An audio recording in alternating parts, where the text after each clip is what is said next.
Norėdamas įvertinti eilėraštį, skaitau jį 3 kartus per dieną skirtingų laikų ir skirtingos nuotaikos. Melancholiškas, herojiškai nusiteikęs, linksmas, įsibaiminęs, tingus, sotus, neprivalgęs, kandus.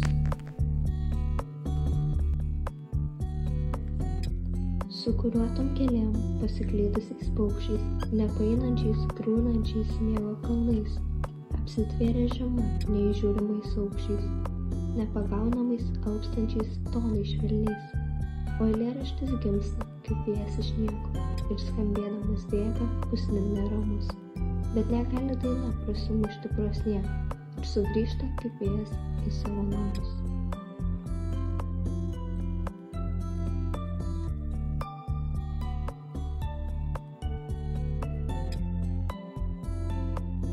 Bastausi aš ir bastausi, liūdnas, po žodžių gatves, laukdamas, kol kas paims už rankos ir namo parves. Aš išdrįsau pažiūrėti į dangų, tai buvo labai trumpai. Ant mano rankų stebuklingai tekėjo vanduo. Žmonės, žmonės, kam plėšate žmogaus širdį, kam drumsčiate nuodais dangų, kam, vėjas užpila žodžius. Sniego kanklės grojant miško, pusnimi brendu. Trykšta metų ženklai. Draugai, eikim, be žodžių, per gruodžio stiklą. Ir vėl lyja lietus, aš galiu taip ir klausaus, kaip lietus plyšta ant kiemo, lyg tai lytų į pat sielą.